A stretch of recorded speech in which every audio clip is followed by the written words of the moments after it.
Oh my lord. Okay. let's just take a second.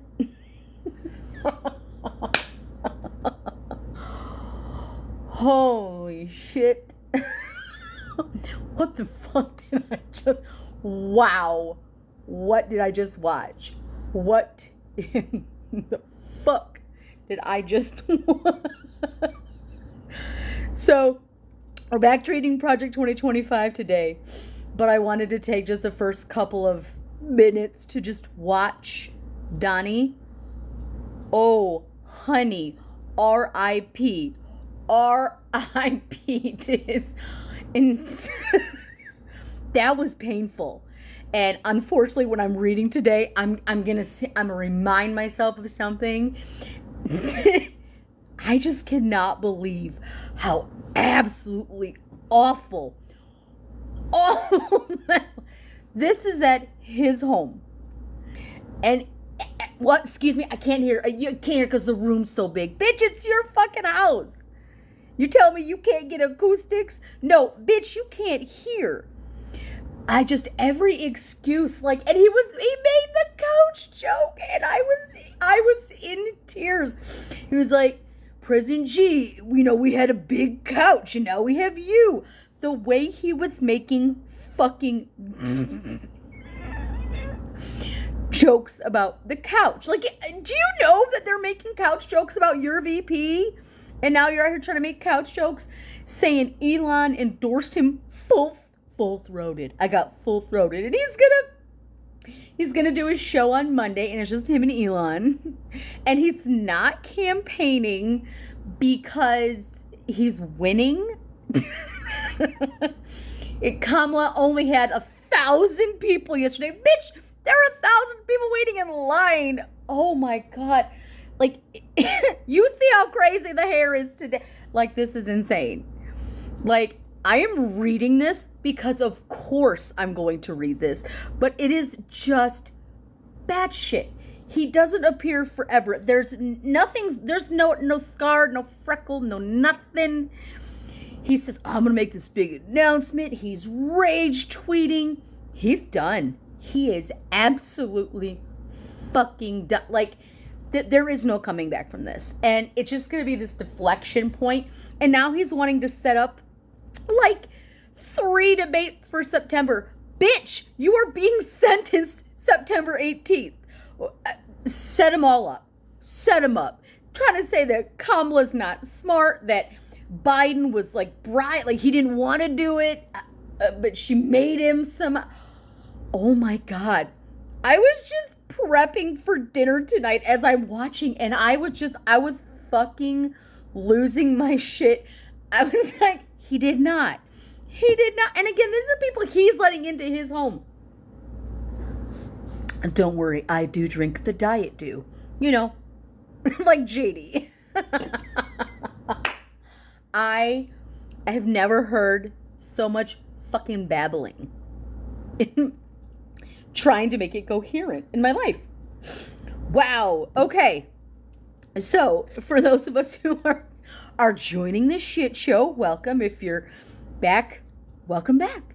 I had to take a couple of days. Obviously, my kiddo started school, but I am still reading Project 2025. If you are following, we are on page 235, section 8. It is the media agencies.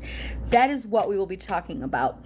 And I know people are like, I've had a couple people tell me, well, why are we even reading it? Because now we have hope again because of Kamala, because of Tim Walz and all that goodness. That's why we're reading it. That's why, so you know that this is what we never want to go to. And him, Donnie talking about, abortion's not even really a big thing on the ticket anymore. Bitch, are you serious? Are you serious right now? Wow. Okay. So again, I am here live on TikTok. I am here live on Twitter, X, whatever you call it. It's Twitter. It'll always be Twitter. If you missed this live, I will re-upload it to my YouTube channel later on tonight. And I'm working on summaries, but I am very far behind on those because, again, getting everything ready for my kiddo's school. But I'm just like, sir, like, if this was your family member, to be completely honest, you'd be like, I don't think that's, you scratch your head because you just I cannot understand how anyone of sane confidence is like, this is the guy who's gonna run the country. He's gonna run the country. It's amazing. Talking about there will be a peaceful transfer of power. There was last time. He had a bigger draw than MLK. This it's embarrassing at this point. Oh, yep, my hair is doing everything it wants to. So, if you still follow Trump, I am sorry, you might want to get your head re-examined because he is never gonna be back in the White House. Ever. He's never gonna be back in the White House. For those of you who do join and like what I read, it's awesome. Most of the time, guys, I don't read the comments because most of the time it's just Trump trolls. It's funny and it's fine. And I will say this like I say this every time. Make sure that when you comment, you come with your full ass on a comment because you pay me. So remember that. Every time you engage with my content and you can't shut your fucking mouth trying to say something that's going to somehow hurt my feelings about my looks, my hair, my weight, my age, my teeth, my size, everything. You fucking pay me. And it just brings me joy. And I don't understand how you think that you not saying that wouldn't bring me joy. Hi, hello, thank you for look at you come with the vote. Julie, thank you for the rose. Every single time I go live, it's fine. I don't need a moderator. Let them just absolutely obliterate themselves. Let them talk shit. Because a long time ago, many decades ago, when I was bullied, I turned that shit into serotonin. I actually get high off you talking shit. So go ahead. Go ahead. It brings engagement. It brings people to my live. And if you shut up, you piss yourself off. If you say something and I don't read it and I never see it, you're going to get mad either way. And it's still going to bring people in. And why I want you to bring people in is because education and knowledge. Oh my God. So I've had two women Trumpers, Trump humpers all the way, duet me being like, she's so fucking stupid, blah, blah, blah, blah, blah. Oh my God, you paid for manual? Actually, I got the manual for free, but I paid for it with tears and smiles. But I like hard copies because I like knowledge. But yeah, just people trying to duet me being like, he already said he denounced it. Let me say this again. In this document, in this manifesto, in this bullshit, he is mentioned over 300 times. 300 times. 18 of the 36 authors have worked directly for him. Trump is 1,000,000% behind Project 2025, and anybody he keeps in his circle is the same. So for any of you to be like, just because Trump said he's not, you think I'm going to take that motherfucker at his word for anything? Bitch. But anyway, I digress. Let's start to read, shall we? Media agencies, 235. A lot of this, guys, reads like stereo instructions. We've talked about this before. That is why I have handy dandy highlighters, because when I come back, when I do summaries, or if there's something I want to make sure that we always remember, I like to highlight it. It's intentional. It's intentional that it reads boring, because there's going to be that one teeny tiny little nugget you're like, oh, wait, shit, what was that? Exactly. So, let's get to it. Media agencies. The U.S. Agency for Global Media, Maura Namdar. So if you go back to the beginning, Maura Namdar, who is a contributing author, Maura Namdar. So Trump is not behind this at all, right? She wrote the entire section of media agencies on page 235. Maura Namdar is an attorney and senior fellow at the American Foreign Policy Council. She speaks fluent Farsi, and is an expert on U.S. national security, human rights, global communications, and the Middle East and international law. Mora served as senior advisor for critical issues at the U.S. State Department and was appointed by President Donald Trump to perform the duties of Assistant Secretary of State for Consular Affairs. She also served as Vice President of Legal, Compliance, and Risk at the U.S. Agency for Global Media. So please tell me again how he is not involved. The author of this entire fucking chapter. Oh, thank you for that, Living My Life. I appreciate you. The fucking author. This is one of them. And if you don't believe me, you don't have to. Again, it is free online. Go to Preface XX. Thank you for the vote, Michelle. Thank you for the rose, Terry. I appreciate you. XX. That is in the preface, okay? XX. That means 20. 20. But it's in the preface. It says, mandate for leadership. 1, 2, third one down. Third one down was by President Trump. So I don't even know. Oh, thank you, Patricia. I appreciate you. But let's read what former President Trump doesn't know shit about. So this is actually a smaller chapter. And if you've been with us, guys, a lot of it's been boring. It's kind of been like what all the positions are in government and why and blah, blah, blah. Basic civics. And then everybody who's around the president. So again, it reads like stereo instructions. And I get that it's boring. That's why I'm trying to work more on summaries. But I want to have all of this read so that if you don't get a chance to read it, you can always just listen later on YouTube and drown out to it. So, without further ado, everybody check your eyes. No bats in the cave. Take a drink. And let's begin. Mission statement. The mission of the United States Agency for Global Media, USAGM, is to inform, engage, and connect people around the world in support of freedom and democracy. However, this mission statement does not reflect the current work of the agency.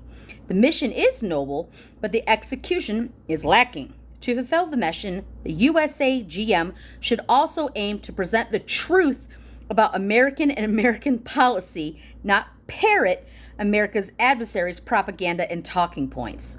That is the first fucking paragraph. That is the first mission statement. That's it. Overview. Originally formed as the Broadcasting Board of Governors, BBG, in 1994, the BBG changed its name in 2018 to the United States Agency for Global Media. The USAGM is a sub-cabinet agency of the U.S. government with a budget of just under $1 billion. The agency oversees two government broadcasting networks, the Voice of America, VOA, and the Office of Cuba Broadcasting, the OCB.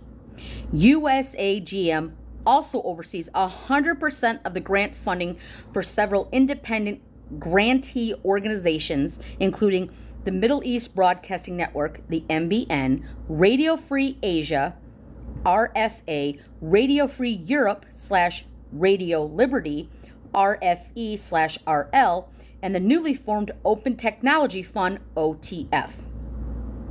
The Voice of America provides news and information in 48 languages to a weekly audience of more than 320 million people worldwide. That's our first talking point. So, The Voice of America, 48 languages, an audience of more than 326 million people worldwide. For more than 80 years, VOA journalists have supplied news and information about the U.S. audience specific regions of interest and concern, and that the world at large. VOA radio and television signals are broadcast to approximately 3,500 affiliates, and satellite transmissions reach to where country free speech is banned or where civil society is under threat.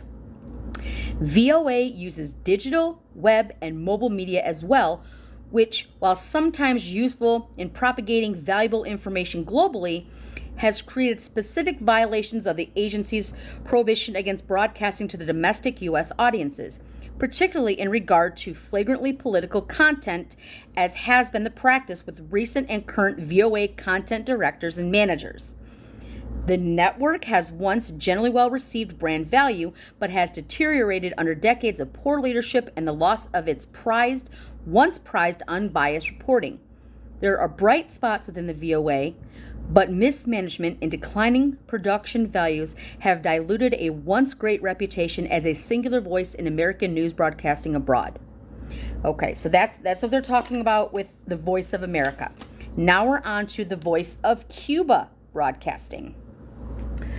Overseas Radio and Television Marti, a multimedia hub of news, information, and analysis that provides the people of Cuba with programs through satellite, television, radio, and digital media. These programs present news and information about Cuba's oppressive government from the outside world that would otherwise be heavily restricted. The OCB remains a critical avenue of truth to the Cuban people, but has been threatened with crippling budget and operational constraints, including empathetic attitudes toward communist Cuba leadership, coupled with organizational hostility toward the OCB by certain elements of USAGM leadership. During the Biden administration, the OCB has been threatened with closure while also suffering chilling reductions in force. The Middle East Broadcasting Network is an Arabic language news organization with weekly audience of 27.4 million people in 22 countries in the Middle East and North Asia. The MBN consists of 2 television networks, radio, websites, and social media platforms. Together, they deliver news and analysis on the region, American policies, and Americana. The MBN has correspondents throughout the Middle East and North Africa.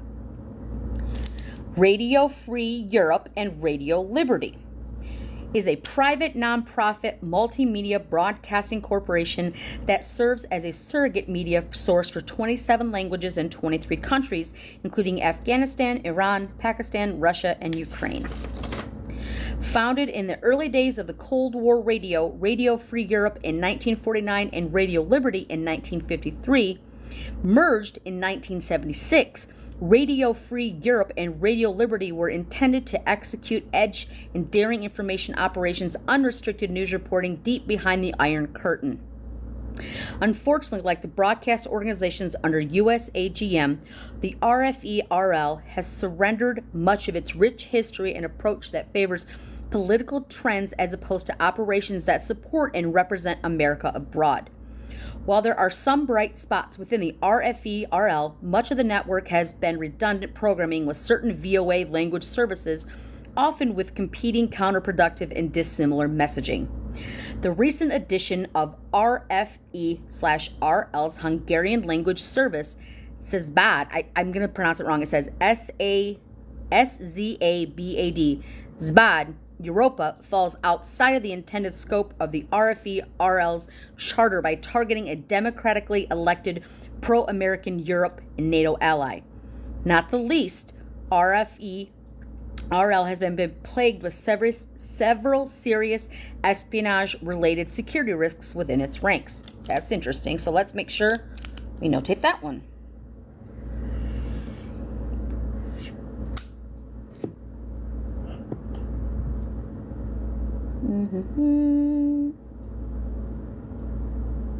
Okay.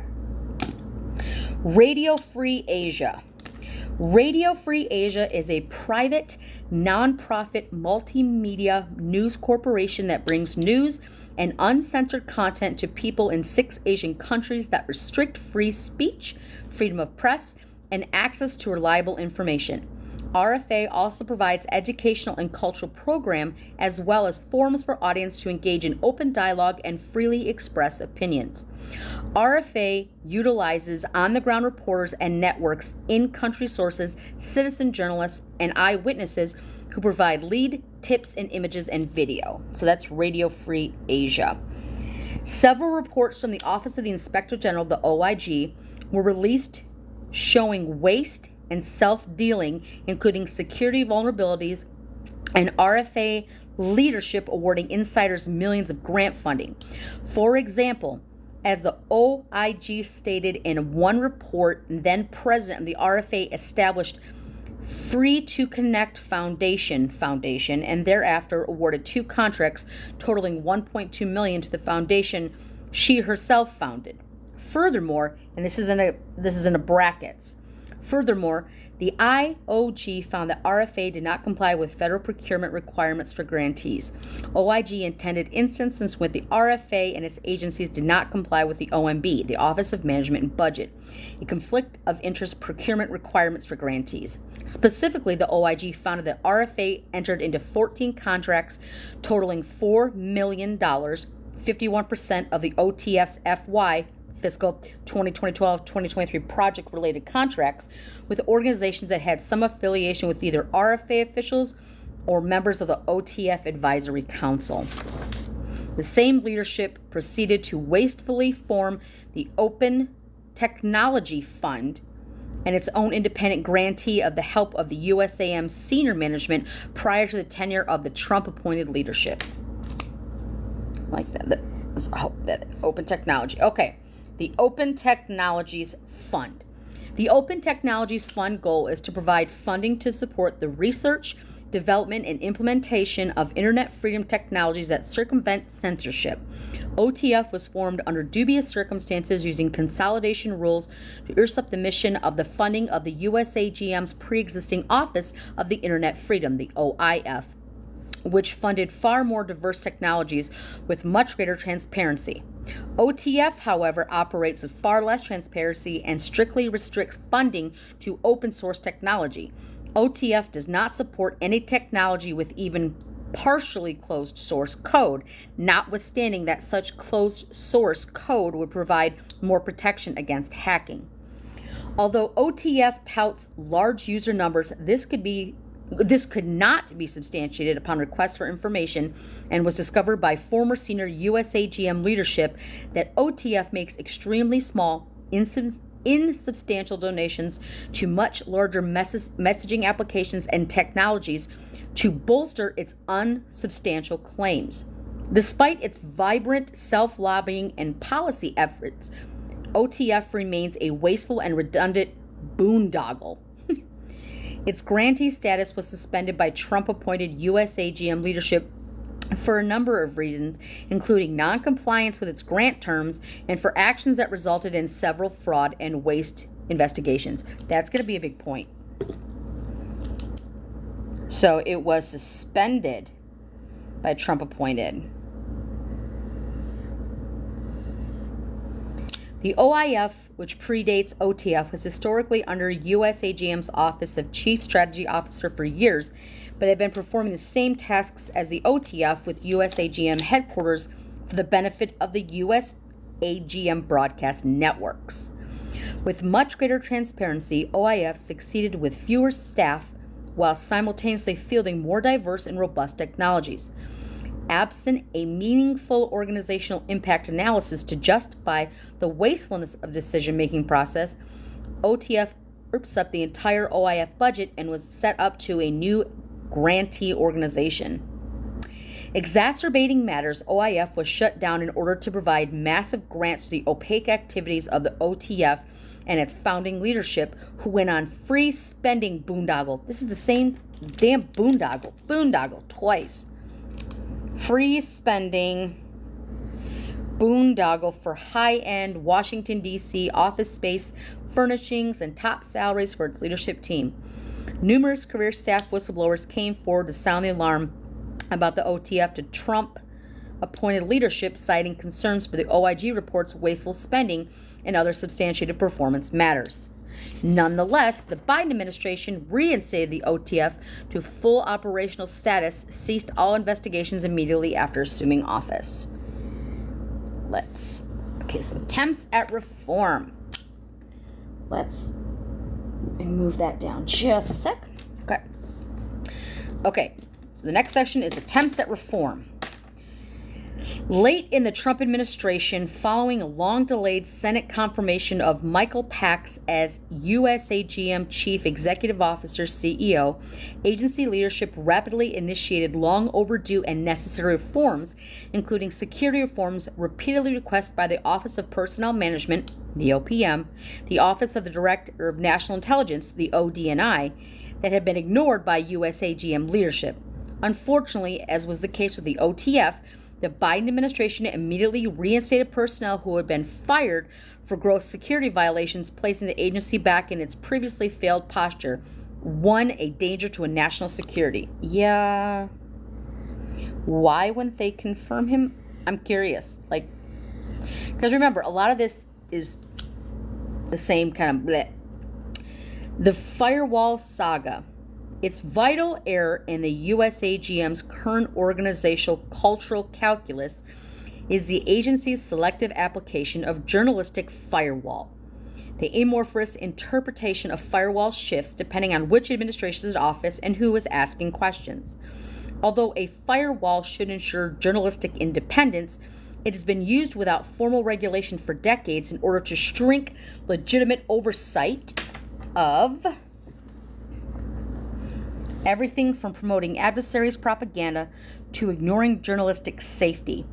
Often, the firewall is touted with journalists who are either promoting anti-American propaganda that parrots adversarial regime talking points or promoting politically biased viewpoints as an opposition to the VOA charter. Highlight that one.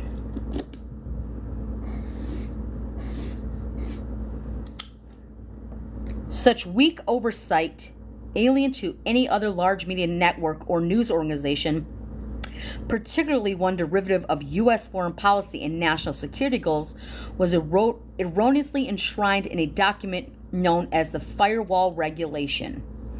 The Firewall Regulation was entered into a Federal Register on the eve of the Senate confirmation of President Donald Trump's USAGM CEO Michael Pack. How was it erroneous? That is the question. It was quintessential midnight reg designed to throttle statutory and executive authority of an agency head. It stipulated that an agency management by standards unknown to most large broadcasting companies was forbidden from engaging in oversight and direction of content in any way, even false content. It ran counter to the law, including the Smith-Mundt Act, that was harmful to the agency itself and foreign policy and national security goals of the U.S. government. Even content that went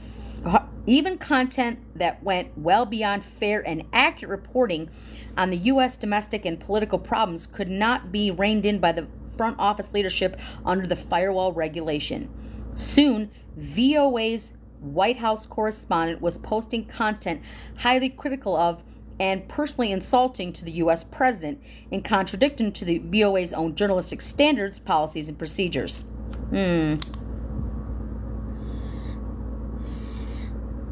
Highlight. USAGM career officials considered such content and bravely independent journalistic content to be protected in the spirit of firewall regulation, despite ample evidence to the contrary. Late in the Trump administration, USAGM political leadership, following an intensive U.S. Department of Justice review, revoked the firewall regulation over protests of journalistic organizations none more ferocious than the VOA itself. While the abuses of the firewall regulations are particularly disconcerting, they encompass just a fraction of similar overreaches of the agency's journalistic mission. Current and former USAGM/VOA leadership, who wanted to maintain virtually zero accountability and oversight, waged a campaign of interference, resistance, and disinformation to stifle change at the agency. Highlight. Perhaps not coincidentally, various media outlets with relationships to former and future USAGM leadership published near daily criticisms of Trump administration appointees and also grantee organization leaders who were appointed by CEO Pack to implement long overdue reforms. Agency mission failure. Currently, the USAGM by and large is not fulfilling its mission, which remains so ill-defined and ambiguous that it enables an organization to go about its business largely unguided with little to no oversight. Rather than providing news and information in an accurate, reliable way that promotes and supports freedom and democracy, the agency is mismanaged, disorganized, ineffective, and rife with waste and redundancy. These shortfalls are either oriented toward or directly contribute to the agency's media organizations joining the mainstream media's anti-U.S. chorus and denigrating the U.S. American story, all in the name of so-called journalistic independence. Indeed, content during the Trump administration was rife with typical mainstream media talking points assailing to the president and his staff. So they were calling him on his shit. Got it. Highlight. The few bright spots within the VOA and the OCB are often stifled instead and supported. Top opportunities for modernization and effective strategy are ignored, and wasteful spending and misallocation of resources are the norm in an environment where nepotism is rampant with political gamesmanship to protect bad actors. Wow. Amanda Bennett was confirmed to the USAGM CEO in 2022 after 2 years of being blocked by several members of Congress. Legal advocacy organizations America First Legal Foundation even wrote to President Joe Biden asking him to withdraw her nomination after citing several national security failures while she was director of the VOA. Her tenure as director during the Obama administration and a holdover into the beginning of the Trump administration was marred with operational failures, security failures, credibility failures. All those failures were reportedly going on during her tenure as CEO. Necessary reforms. So let's see what this is going to. So this is what they want. So when they talk about like necessary reforms and in the future and what we need, so let's see.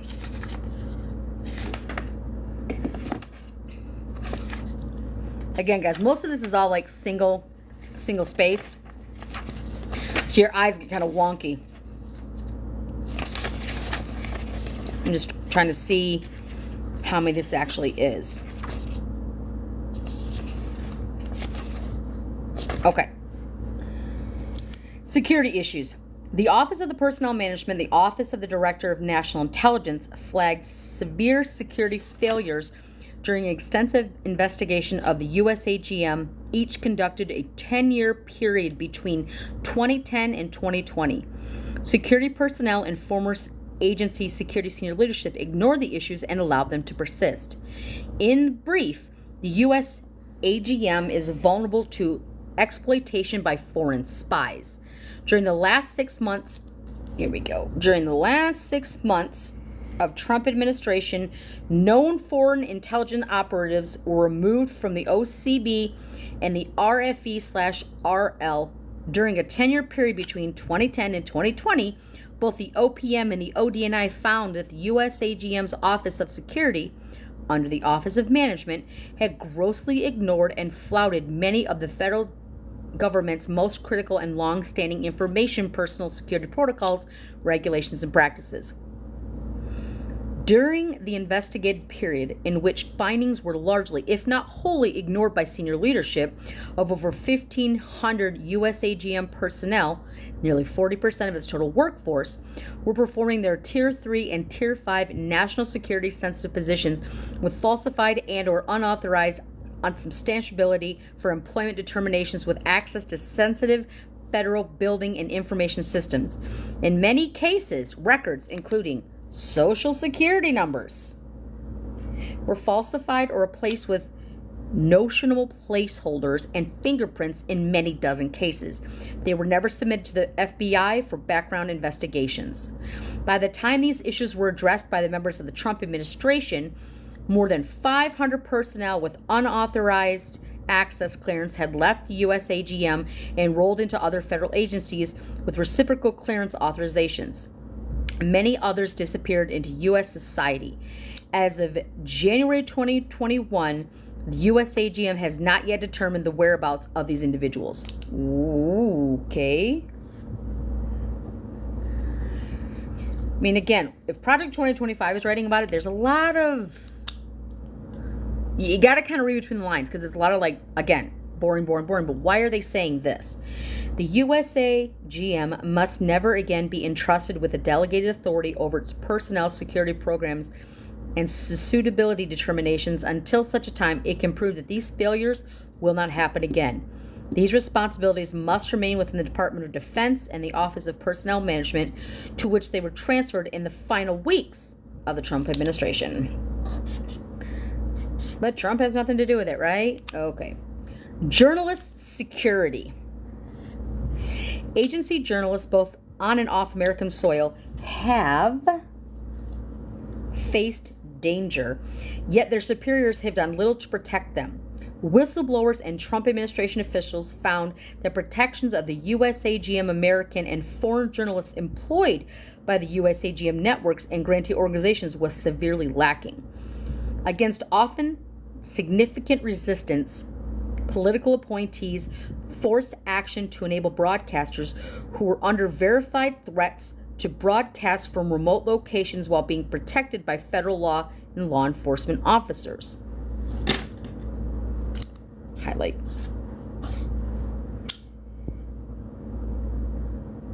Likewise, political appointees met resistance from senior career officials while insisting that foreign-based journalists in high-risk countries make their locations known to the agency in the event it required rescue, extraction, or safe housing. Such safety measures, argued career officials, would somehow represent a violation of journalistic independence. With only rare exceptions, resistance to the most basic journalistic safety measures was a knee-jerk response from the USAGM career officials.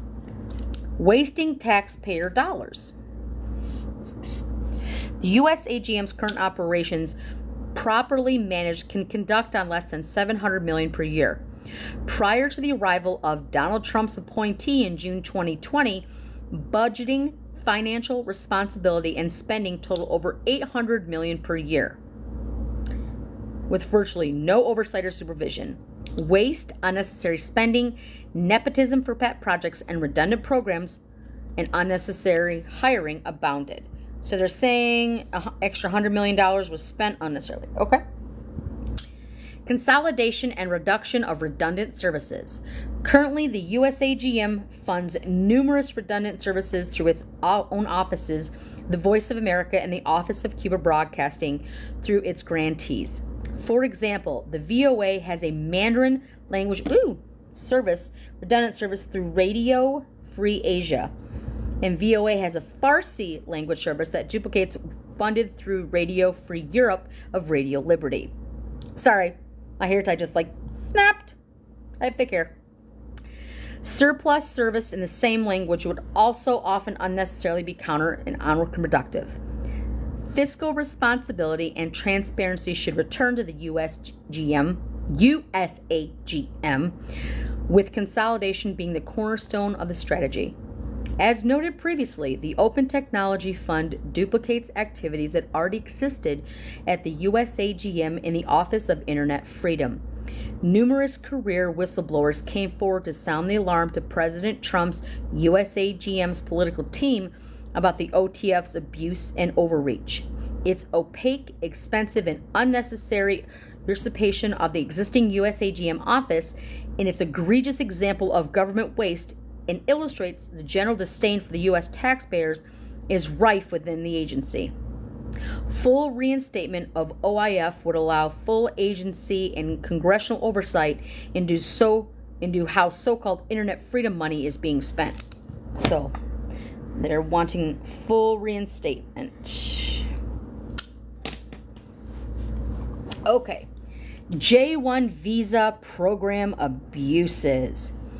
Rather than use appropriate I-visas intended for foreign journalists, the USAGM uses G1 cultural exchange visas to allow foreign nationals to transition easily into jobs that American citizens with cultural and linguistic expertise could satisfy.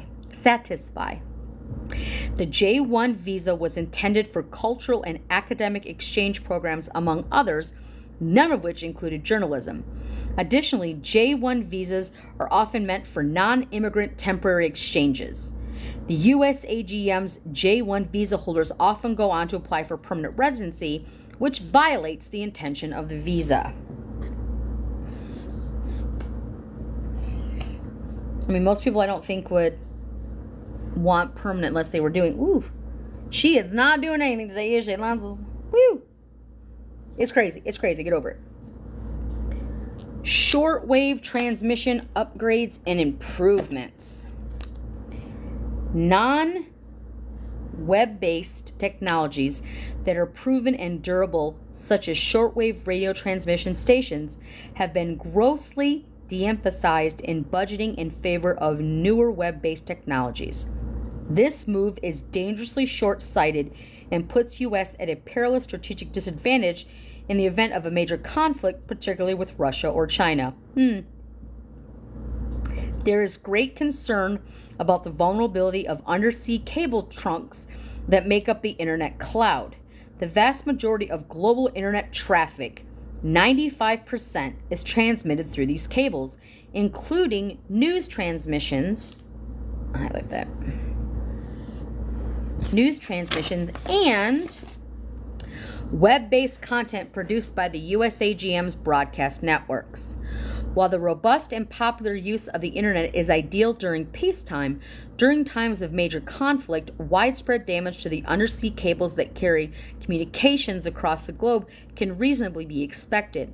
Long-lasting power outages are also likely, such as those that Ukraine experienced after the aftermath of Russia's 2022 invasion. The USAGM's responsibility for the only U.S. global shortwave radio is capability of critical and strategic importance if America is to carry its message to people seeking information and freedom within conflict zones. Shortwave technology also make it impossible to carry broadcasts in areas where internet traffic is severely restricted, as many of its authoritarian states today. Organizational issues. Personnel. Personnel is one of the biggest concerns at the USAGM and its grantees. Attracting talented staff who will stay and letting go of poorly performing personnel are hurdles. Additionally, whistleblowers have come forward with numerous credible allegations of illegal nepotism and improper hiring practices. Past agencies have ignored national security procedures when hiring and have failed to adequately vet staff. Government hiring policies and federal law must be followed, and seriously policy changes must be implemented to end these practices. Relevant government entities. The White House. As an executive branch agency, the USAGM ostensibly should report to the President and coordinate activities with the National Security Council, the NCS, especially given the direct and implied national security aspects of the agency's messaging globally. However, currently there's no specific office in the White House or NSC liaison for the USAGM. So why do they want it there? The original network, VOA, functioned under the Office of Coordinator and Information as early as 1941, the War Department's War Office Information from 1942 to 1945, the State Department Office from 45 to 53, and the U.S. Information Agency from 53 until the creation of the Independent Broadcasting Board of Governors in 99. Although some oversight and management functions of the agency are provided by the State Department, the USAGM otherwise has little connectivity to larger departments or agencies, and even less with the White House. With the dissolution of the U.S. Information Agency in 1999, the USAGM has virtually been under its own supervision and guidance. The results have been dismal.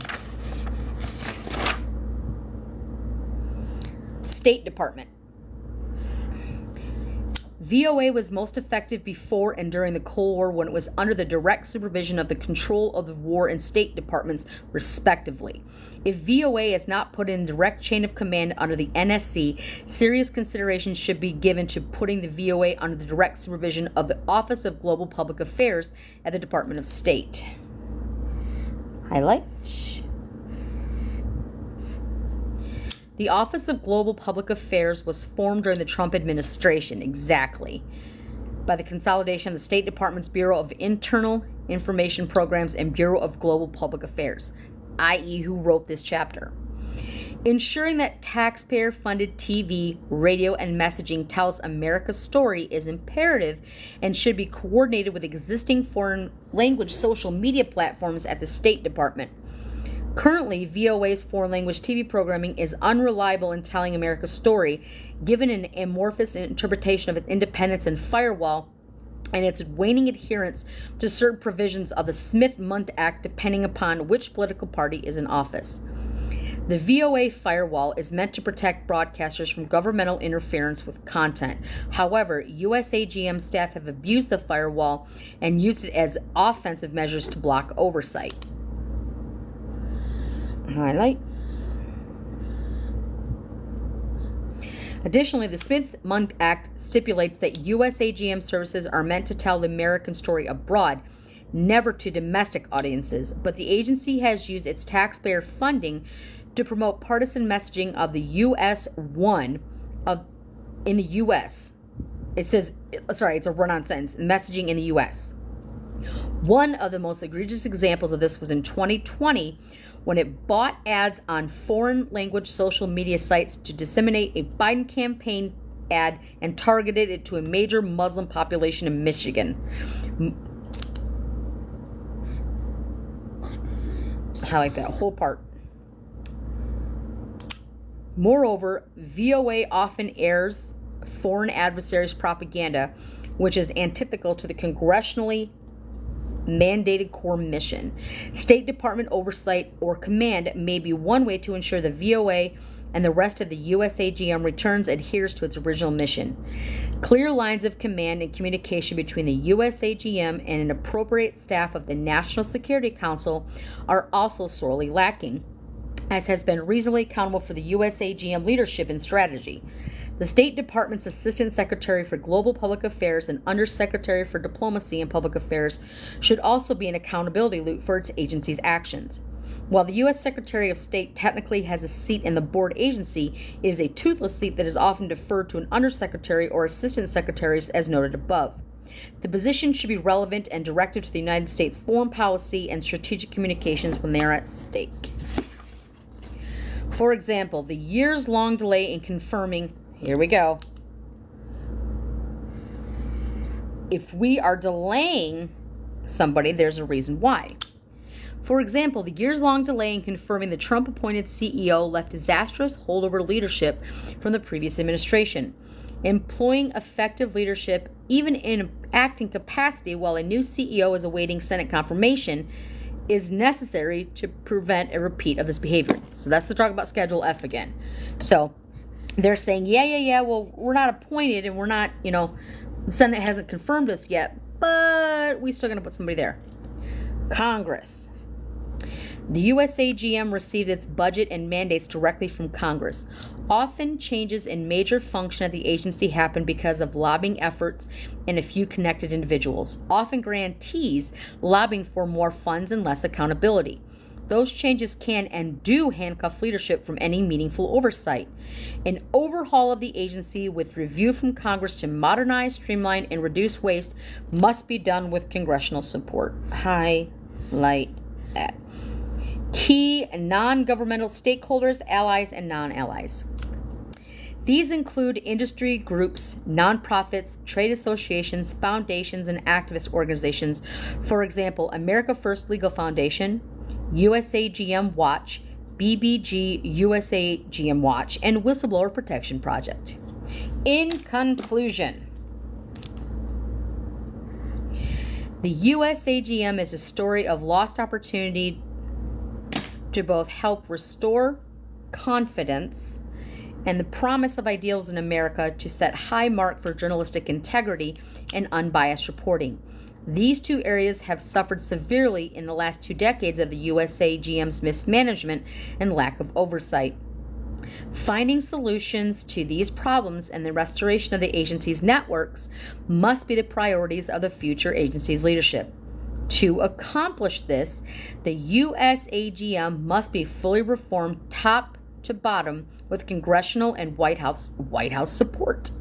The possibility of consolidating not only the agency's subparts, but bringing the entire agency under the supervision of the NSC, the State Department, or both, would dramatically aid that reform. To accomplish this,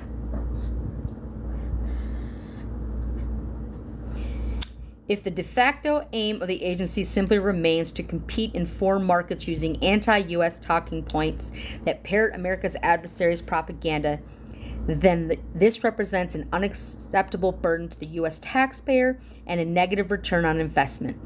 In that case, the USAGM should be defunded and de-established. If that's the case, okay. If, however, the agency can be reformed to become an effective tool, it would be one of the greatest tools in America's arsenal to tell America's story and promote freedom and democracy around the world. So do as I say, don't do as I do kind of thing. I got it.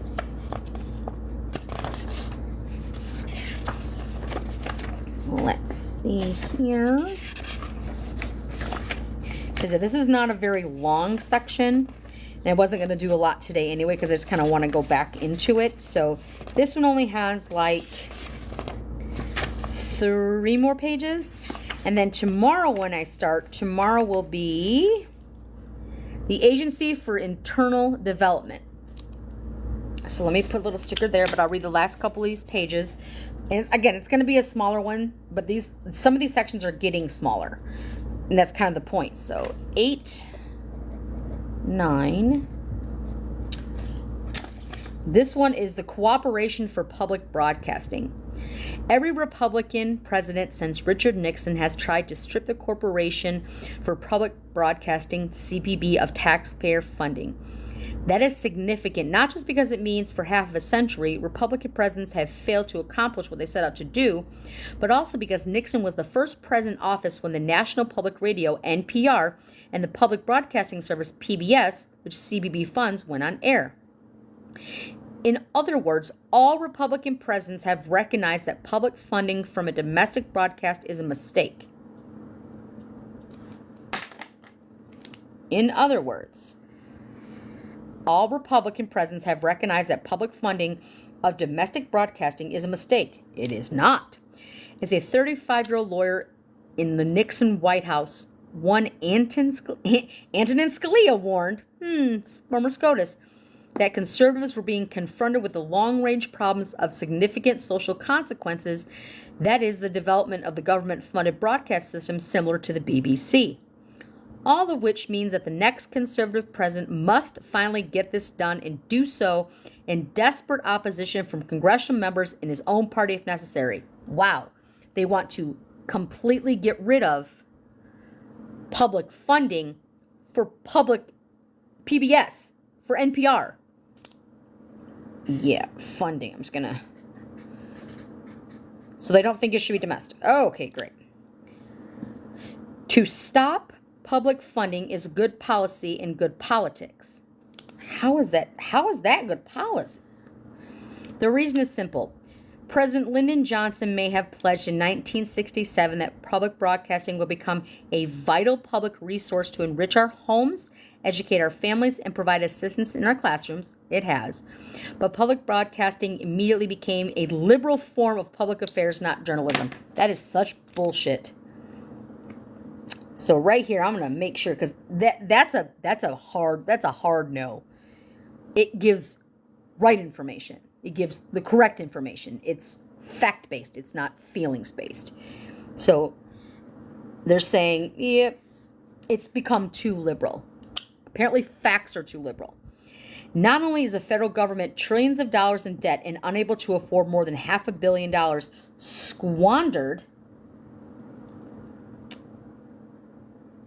not only is the federal government trillions of dollars in debt and unable to afford the more than $500 million squandered on the leftist opinion each year, but the government should not be compelling the conservative half of the country to pay for the suppression of its own views.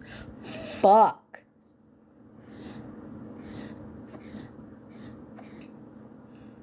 As Thomas Jefferson put it, to compel a man to furnish contributions of money for the propagation of opinions which he disbelieves or abhors is sinful and tyrannical. Facts are not sinful and tyrannical. A demonstrated pattern of bias. Conservatives, where's that? I like that one. Conservatives will thus reward a president who eliminates this tyrannical situation. PBS and NPR do not even bother to run programming that would attract conservatives. It's public funding. PBS, y'all remember like the telethons like PBS? Like Sesame Street and shit? It's because it's information. Why would I run any ads? It's just supposed to be, it's unbiased. They're saying because it doesn't gear toward that. Conservatives will thus reward a president who eliminates this tyrannical situation. PBS and NPR do not even bother to run programming that would attract conservatives. How is anything on public broadcast and NPR not in because it tells the truth? A Pew Research demonstrated in 2014, 25% of PBS's audience is mostly liberal and 35% is consistently liberal. That is 60% liberal compared to 15% conservative, 11% mostly conservative, and 4% consistently conservative. NPR's audience is even to the left of that, with 67% of liberal, 41% consistently liberal, and 26% mostly, compared to the 12% conservative, 3% and 9% consistently conservative. Because they're watching fucking Fox News and Newsmax and shit. Because they don't like facts. And again, this is since 2014.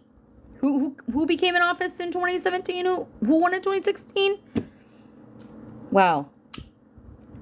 That may be an acceptable business model for MSNBC or CNN, but not for taxpayer-subsidized broadcaster. That is such bullshit.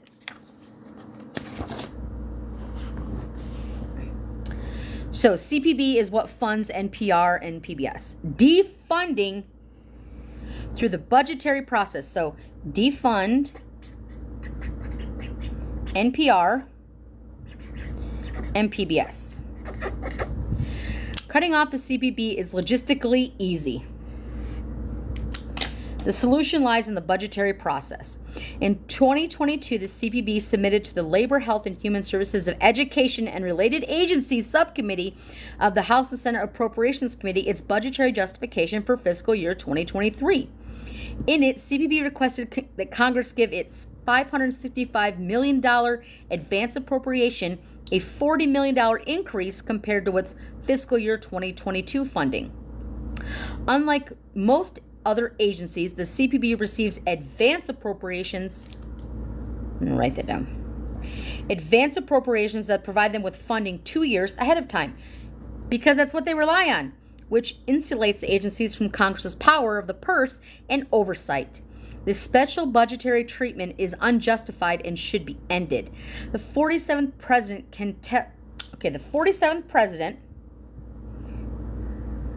can just tell Congress through the budget proposes and through the personal contact that he will not sign any appropriation bill that contributes a penny for the CPB. Holy shit. The president may have to use the bully pulpit. Big ass highlight. As NPR and PBS have teams of lobbyists who have convinced enough members of Congress to save their bacon every time their taxpayer subsidies have been at risk since the Nixon era. You know what? Fuck that shit. You want to cut that? You want to give Elon every fucking subsidy imaginable, but you're telling the president, the 47th, what you're saying is the next conservative president to come here and gut that? Are you fucking kidding? Wow. Right here. What I tell you about Sesame Street. Defunding the CPB would by no means cause NPR or PBS or other public broadcasters that benefit from CPB funding, including even further to the left, Pacifica Radio and American Public Media, to file for bankruptcy. The membership model that the CPB uses, along with the funding from corporations and foundations it receives, would also allow these broadcasters to continue to thrive. As George Will wrote, if Sesame Street programming were put up for auction, the danger would be of getting trampled by the stampede of potential bidders. Indeed, Sesame Street is on HBO now, which shows its potential as a money earner. Oh my God, that's not what it's for. Again, what have we talked about? Keep them dumb. Keep them poor. Don't educate them. Don't give them facts. Don't have reasoning. Don't have integrity. Let somebody else who wants to be philanthropic take it over. Public interest versus privilege. That's a very interesting title for this last section.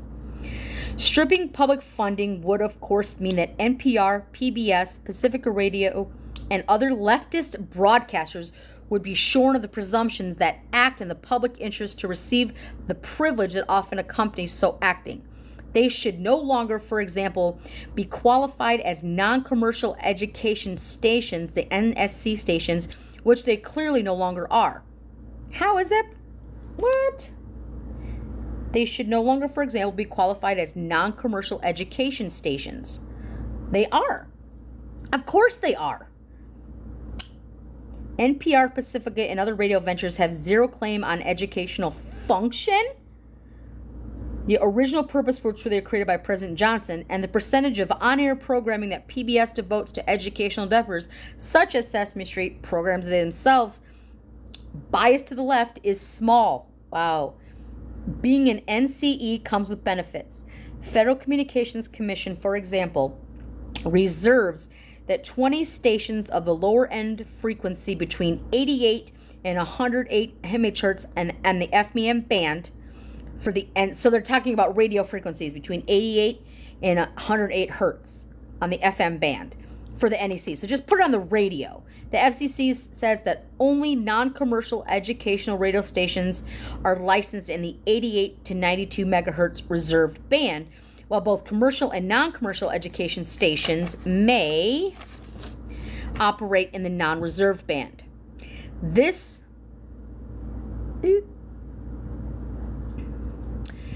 confers advantage as lower frequency stations can be heard farther away and are easier to find as they lie on the left end of the radio, figuratively as well as ideologically. That is some fucking cut shit. The FCC also exempts NCE stations from licensing fees. It says that non-commercial educational NCE, FM, and license are full-service NCE television broadcast station licenses are exempt from paying regulatory fees provided these stations operate solely on the NCE basis. What they're saying is NPR and PBS stations are in reality no longer non-commercial as they run ads in everything but they're named for their sponsors. They are also non-educational. The next president should instruct the FCC to exclude stations affiliated with PBS and NPR from the NCE domination from the privileges that it comes with. Wow. That whole section just talked about media agencies and gutting it. So, wow. Again, I was a kid who grew up and watched Sesame Street, and I still listen to NPR. And for you to act like that's not educational and that's just left is wrong. It's a lie. It's a lie, but again, it's not if you say it's a fact, it's just if you say it on the conservative pundit side. So, guys, that was page 235 through 252. And that's all we're going to do today because we're going to start on the next section again, which is Agency for Internal Development. And that's Max Primorak. So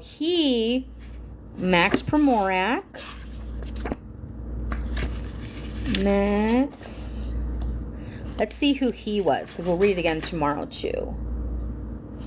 Primorak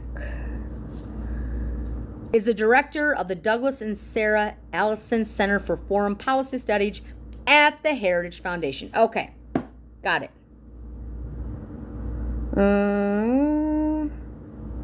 So that's going to be, I don't think that's a very long chapter either. It might be, but let me see. Oof. Is it that long? No, it can't be. There's got to be another section in this.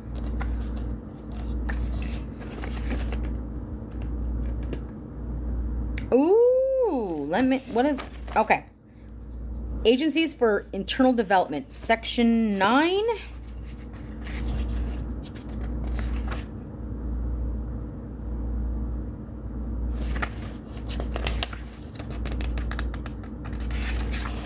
Oh, this one's going to be good. This one's going to be good. Okay. This is going to be talking about aid and DEI agendas and religious freedoms. Oh, this one's going to be good. So this one's going to be an absolute page turner, at least tomorrow. So this one is 253 through 289. I think I'm going to literally carve out as much time as I can for this because I want to get through this section before the end of the week because tomorrow's Friday. And then it goes to, so it's the Agency for Internal Development, and then the section 10, where is that? Okay.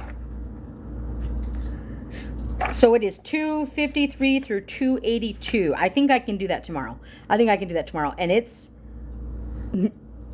I'll just give you a little tip. The mission, the U.S. Agency for International Development leads the U.S. government's international development and disaster assistance programs.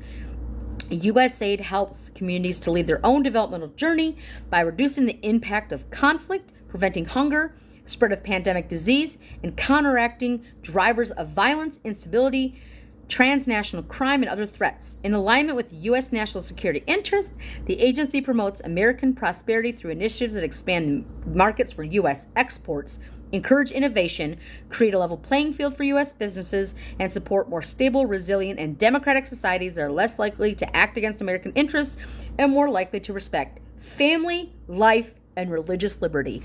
Oh, shit. Here we go. Okay. Okay. I'm seeing how this is starting to play out. So, yeah. We're going to get with that one tomorrow. But as soon as I'm done here, I'll upload it to my YouTube so that you can hear that one later. But then we will start tomorrow on page 253. And then we will get through that. And then 9 and 10. And then it goes into a totality of section 3. 9 and 10 are going to be holy shit. Like, holy shit.